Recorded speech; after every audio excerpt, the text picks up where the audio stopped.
Hi guys, so funny story about this tattoo. I know some of y'all probably gonna ask. So this tattoo says love is an illusion. I got this after a breakup, because I got my little feelings hurt or whatever. And I was with my cousins and, they were getting tattoos and I was like, I don't know what to get. And at the time I was really like, going through something and all that. And it says love is an illusion. And I plan on getting it covered up, but it is kind of a reminder of kind of like, where I was at a point, really thinking, and this is prior to me even knowing anything about, loving myself. You know what I mean? The fact that I would sit here and get love is an illusion, that just goes to show, kind of the outcome of the falsehood of it. The falsehood of what, people could think love is, and how you can kind of lose sight of, how you're supposed to go about it. But yeah, I just wanted to give a brief little explanation that says love is an illusion, but love is definitely not an illusion, especially if you love yourself and you love God. Alright, now.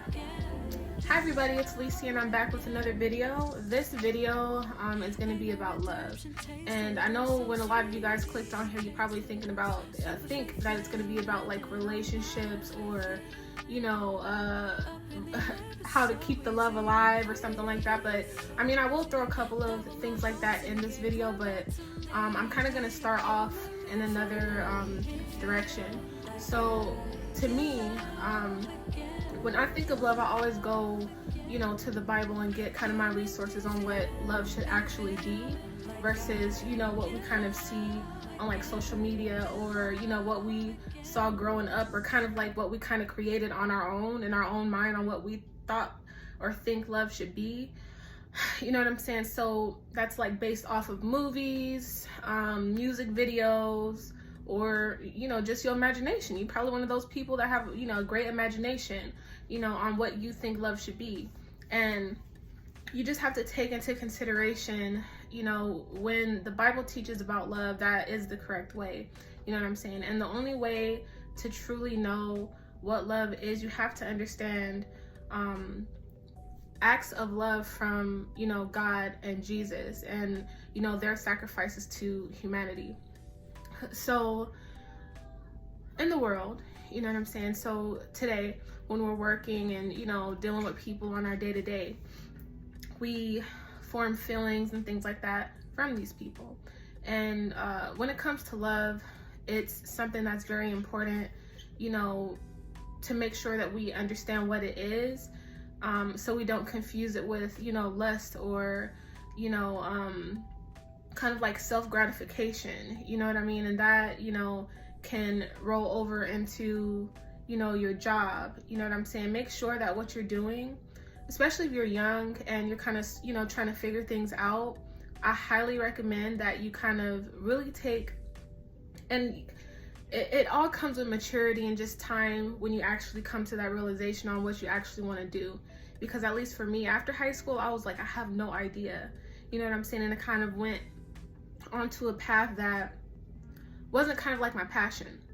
Right out of high school, I went to fashion design, and fashion, like even till this day, like that's that's my happy place. Like I subscribe and I follow all those like Elle and all those fashion magazines. Like I just love everything about fashion.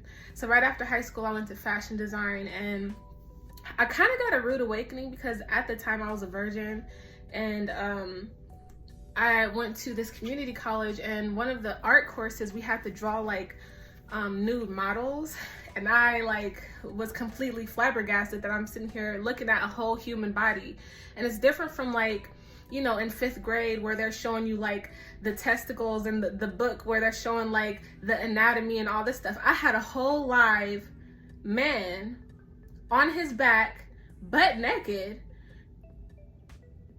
He kind of like tried to do like this little artistic pose. So just think of the number 4 and then turn that around. Like he had his leg kind of angled in a triangular shape, and then the other leg was pointed straight up, and he's kind of holding his back and kind of flexing. His butt cheeks is like all clenched, and I'm like, this is not for me. Like, you know what I'm saying? And it's just little stuff like that that kind of like, you know, like I said, comes with maturity and stuff like that. But I still love, at the end of the day, fashion is like my passion. I love it. Fashion, art, like I love art. I could paint for hours. Like, you know what I'm saying? Like, it's just the creating. Like, you know what I'm saying? Creating something is just like where my heart is, regardless if it's like, you know, me making something, or, you know, putting an outfit together, or, you know, putting an outfit together for somebody else, or, you know, helping with a party and stuff like that, you know. And it's very important that you do something that you love, because if you don't love something, you're always gonna hit a cap, or kind of like wonder like, man, what's next? Like, you know what I'm saying? Like always trying to climb this never-ending ladder and not be fulfilled, because never gonna be fulfilled, because, you know, the ultimate goal is something that you're not gonna enjoy. Once you get to the top of whatever it is that, you know, the other path that you took, that's not really what you want to do, once you actually reach that peak, you're gonna be 100% unsatisfied, you know. And that also ties into relationships. Like, say you're in a relationship, and yeah, they might be handsome, you know, she might be beautiful, you know, sex might be great and all that stuff, but even that, like, we really have to get back to God and like kind of like God's way, because we really confuse things when we get involved with people that we don't have intent or intention or even the thought of marrying. Like, you know what I mean? Like, you're not only wasting your time, but you're wasting that person's time. Like, you know what I'm saying? And like I said, it all comes down to maturity, and just, you know, where you guys are, where you both are mentally. Like, you know what I'm saying? Like, you might be ready for marriage, or even, you know, ready probably within a day or two, and you know, the other person might not be. You know, I don't like bringing up like tabloids and you know, stuff that's like whatever, but just like the Lori Harvey situation, like, you know, like everybody's like, oh, she's young, she still has her whole life, you know, ahead of her, and he's this and that. It's like, okay, but she got in this situation not considering the fact that he is older, you know what I'm saying? And older guys, for the most part, especially if they're, you know, good, I don't know the situation, but the fact that someone proposes and it doesn't pan through, like, you know what I'm saying? It's because I was in that situation. Like, I was proposed to twice by my kid's dad, and I didn't accept it.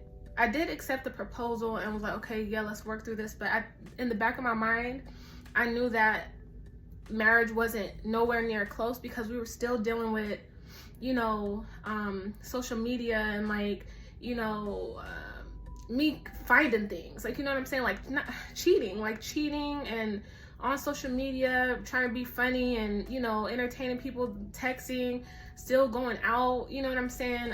Hanging out with friends, and younger, like, he had like younger friends and all this stuff, like all kinds of nonsense that husbands don't do, like, you know what I'm saying? And I'm not saying like, oh, he's just straight supposed to be a husband, just, you know, an angel and, you know, ready to go. It wasn't that. It was just like the maturity level was not there. Like, you know what I'm saying? Like, yeah, you're proposing because you see that I'm a wife and I'm, you know, faithful, and, you know, we got our kids and all this stuff, but, you know, I was that, you know what I'm saying? And you, when I'm looking at you, to me, it's still rocky and shaky, and things aren't set in stone, and, you know, you don't pray over us, we don't have, it just wasn't firm. And it would have been like me, even before I got back into the Bible and reading and kind of understanding what marriage is for real, like, I always knew that if I get married, that's gonna be it. Like, you know what I'm saying? There is no divorce, there is no, we're gonna die together, like, you know what I'm saying? And, you know, if there was issues, we're gonna work through them and stuff like that. But if we're still on ground zero, you know, after, you know, like 4 to 5 years, that doesn't make sense for me to, you know, agree to get married and right now, and to push forward and this and that. And it did, the immaturity didn't stop there. Like, you know what I'm saying? It continued up until, you know, I officially was like, this, enough is enough, You know what I'm saying? And that's why it's important to just make sure that the relationship is based off of love initially, because just like with the job scenario, if you're in you're at a job that you know, kind of, you know, you're in it for the money, or you're in it because of status, or you're in it because, you know, you like the people, or you're in it because, you know, where you work is very popular, has a name for itself, like, you know what I mean? You know what I mean? So there's going to be a time where, you know, it's gonna just be flat. Like, you know, it's gonna be flat, and you're kind of like at a standstill. Like, you know, it gets stagnant, and your heart don't race for it. Like, you know what I'm saying? It's not something that you would do for free. That is the number one sign that this, you know, wherever you're at is somewhere that you love, is if you would do it for free. Like, you know what I'm saying? Even if it's just when you're barely getting out and barely starting, and this, you know, and this and that. And you just have to make sure that when you go into anything, you do it because you love it. Like, you know what I'm saying? And solid love, and make sure that, you know, the reasons for it is based off of loving standards. Like, you know what I'm saying? There's a lot of people, you know, going on dates, getting into relationships, having kids, even getting married, and it's all based of like, you know, this, you know, he's handsome and he takes care of me.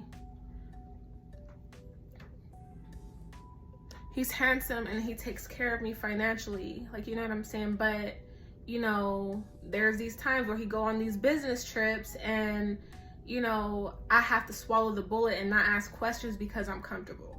Like, you know what I'm saying? I have to, my feelings and how I feel don't matter. So I'm just going to sit here and, you know, allow this person to disrupt my spirit. Like, you know what I'm saying? And a lot of, you know, and there's a lot of YouTubers on here that kind of promote that, but like spiritually, like, can't no woman sit here and tell me that, because I know how we're designed. We're not designed to sit here and try to be tough and act like we don't got feelings, and act, you know what I'm saying? You're replacing the feelings that you should have for your man and giving those feelings to friends, and giving those feelings to like social media and attention and all this stuff. Like, no, you guys are in a relationship. He is supposed to give you that. You guys are supposed to be pouring into each other. You're not him doing what he needs to do to keep you around because you're the trophy. You know, he turns around and get himself, you know, whatever he really, really needs, which is how, you know, sometimes the case when, you know, men cheat and they go, you know, dibble and dabble over here with the, you know, whatever, because there's internal things that you guys don't know about each other. Like, you know what I'm saying? Yeah, he might be put together. He might be, you know, white collar and all this stuff, but why is he paying this, you know, prostitute $500 a week to, you know, whatever? It's because, you know, he has like internal things as far as like lust and stuff going on in him, or things that he probably, you know what I'm saying? There isn't a conversation between the actual couple to understand, like, you know, this is why I deal with that. This is why I deal with this. And, you know, this is, you know, what I need from you, or what, you know, we probably need to work through together, either through counseling or going to church or whatever the case. Like, you know, so just make sure when you actually sit there and make the decision to be with anyone or be in any kind of situation that is based off of love, because it's gonna stand, you know, stronger than, you know, if it's based off of like lustfulness, or based off of like looks, or based off of like status, or based off of like, you know, how your life can completely change with this person. Like, it's just it's never gonna pan out, because that's not something that God approves of. Like, you know what I'm saying? If you understand how God works, you'll understand that, you know, if you have to force anything, if it's something that you specifically want that you never asked God for, you might have prayed on it. And when you prayed on certain things, God revealed that this isn't it, and you decided to act like you blind, like you can't see that that's the, you know, the little nudge that you prayed for. You know what I'm saying? You prayed to God to reveal something to you about something that was shady. God revealed it to you, and now you're acting blind because you want to stay in this situation. You know what I'm saying? If it's a situation that is not helping you grow, or just making you feel alive, making you feel just so happy, like, you know what I'm saying, every day, not not, and this isn't like in a make-believe kind of, because nothing is perfect. Let's just be clear about that. Nothing in this world is perfect besides Jesus Christ, the one that died for all of our sins, and that is why we live every day to be just like him. You know what I'm saying? We're born in sin from day one. As soon as we get put on this earth, we're born in sin. When you a baby, don't be like, oh, babies are innocent. No, your mom and your dad, are not married. And even if they is married, you know what I'm saying, there's still lustful natures and things within the human race that make us sinful. It doesn't mean that, the baby is born and the baby is evil. No. You know what I'm saying? Sin is just sin. You know what I'm saying? Thoughts are sin. A man could sit here and... Do y'all remember that one episode of SpongeBob when Squidward had... got all handsome Squidward, right? A man could look just like handsome Squidward, everything's put together and all this stuff, but it's the thoughts that go in that person's mind that can cause sin. You will probably go all your life not knowing that this man is mentally disturbed until, you see him on an episode of like Snapped, or, you see him on, I don't know, the First 48 snitching on somebody, or, he's on the news or something like that. You know what I'm saying? A man could look like handsome Squidward and still have things going on in his mind that nobody knows about, because none of us are God. None of us know anything about anything. Only him and God know what he think about on the day-to-day. So you can't, people, just understand, people are born in sin and nobody's perfect. Nobody. You know what I'm saying? And I say all that to say, when it comes down to relationships, just go into it with pure intention, and to make sure that it's actually based off of love, because that's what's going to make it last, and that's what's going to get you to the point of fulfillment in life. So I really hope that this video helped somebody. Like, share, subscribe, whatever you want to do. And I hope y'all have a good day. It's Sunday. Go watch a sermon or two. Pray. Do what you got to do for the day to, raise your vibrations if y'all into all that stuff. But at the end of the day, go to God for anything in regards to happiness, anything in regards to your family. If you want to be a better person, anything and everything about this world is in the Bible. So, yeah. Bye, y'all.